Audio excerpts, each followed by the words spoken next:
Benjamin Franklin said, "The best of all medicines is resting and fasting." I say if you want to lose weight and gain health, fast.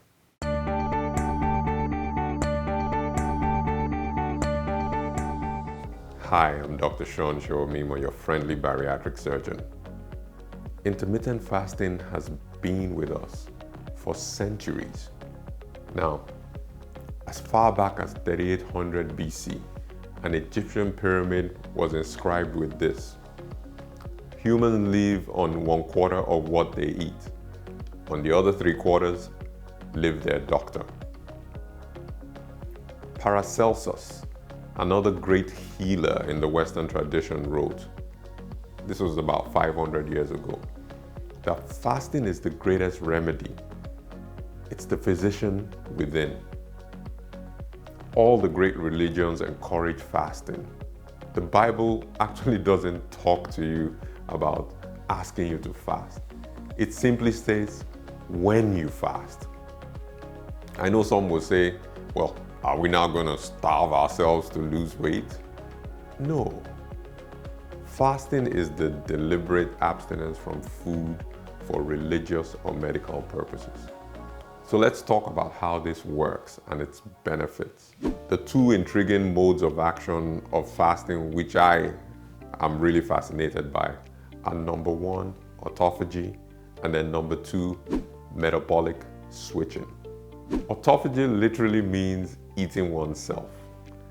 At the cellular level, when fasting, it kicks in autophagy, where you have a Pac-Man-like fashion of specialized cells actually eating up dying and dead cells. They then recycle the protein, creating new beneficial proteins. This is a process that can clean up like neural tangles that have been implicated in Alzheimer's, or repair DNA, promoting longevity. It also helps repair the skin, making it more elastic.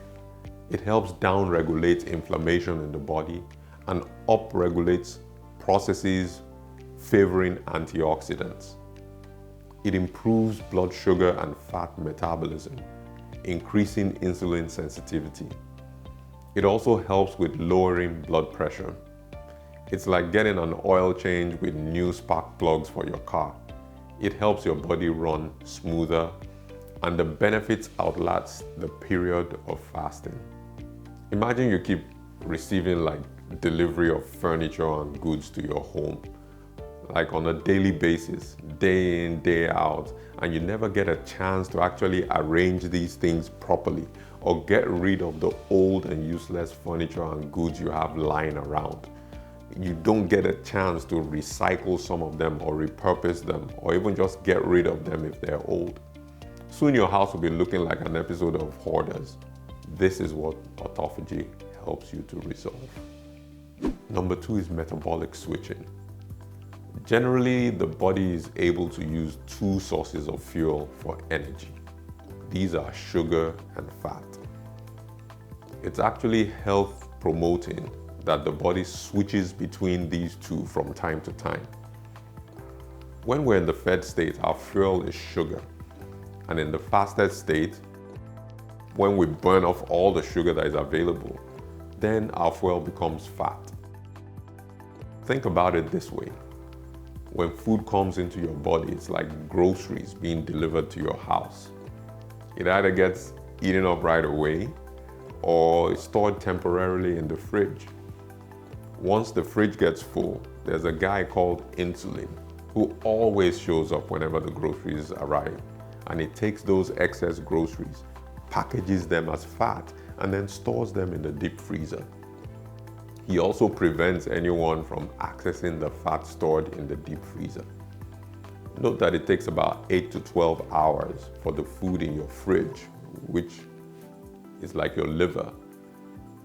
It takes 8 to 12 hours to get completely used up. But as long as groceries keep getting delivered the way we eat, breakfast, a snack, lunch, a snack, dinner, as long as this continues, you never get to use up all the food in the fridge. And the excess keeps getting stored in the deep freezer. without being accessed for use. In fact, the only way you access the fat stored in the deep freezer is not to have groceries delivered, so that insulin guy doesn't show up. This allows a new guy called growth hormone to enter the scene. And if there's no grocery delivery for 8 to 12 hours, all the food in the fridge or the liver is used up. And then the growth hormone starts to mobilize the fat or bring the fat from the deep freezer to the fridge for it to get thawed out, where it gets converted to another form of fat called ketones, which your body uses for energy.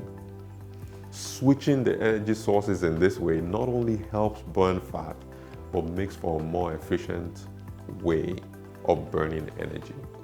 Another advantage is that the energy demands, such as exercise, while the body is in the fasting fat burning state, will only lead to more fat burn. Compare that to exercising in the fed state. Now, to maximize the benefits of intermittent fasting, where we're in the fed state, we want to still minimize the effect of insulin. This we do by eating very little sugar and refined carbs, which are the biggest trigger for insulin. I found this interesting story that Kayleigh McEnany, the current White House press secretary, spoke about. She says, "The night before my mastectomy, I had done my best to keep my mind off the impending procedure. My family and I went to the Tampa Bay Lightning hockey game, where I binged on pizza and ice cream and took full advantage of the doctor's advice to eat up until the night before, since I had to begin fasting at midnight." That certainly is not the way to go. It reminds me of what my patients do sometimes that we refer to as the phenomenon of the Last Supper. I do intermittent fasting about 5 days a week during the working week. I started with the 16-8 fast regimen, where you fast for 16 hours, including when you sleep, and eat during an 8-hour window. This way I would have breakfast at about 11 a.m. and dinner by 7 p.m. As my body became used to this, I moved to an 18-6-hour fast regimen. My first meal is now lunch, and then I have dinner in about another 6 hours.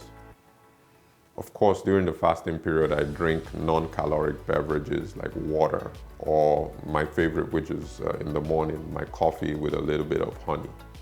Since leaning in on this strategy, I've been able to bump up my weight loss. And several of my patients that have done the same report benefit in terms of weight loss. I believe this is one of the most powerful tools to add to your toolbox for losing weight and maintaining a healthy lifestyle. Seek medical advice from your own physician, especially if you have a physical or if you have a medical condition, and plan to start this intermittent fasting regimen. As usual, I look forward to your comments, your likes, your questions. But most importantly, if you've learned anything from this, please share with your friends and your circle of influence. I remain your friendly bariatric surgeon, Dr. Seun Sowemimo. Take care, and I'll see you next time.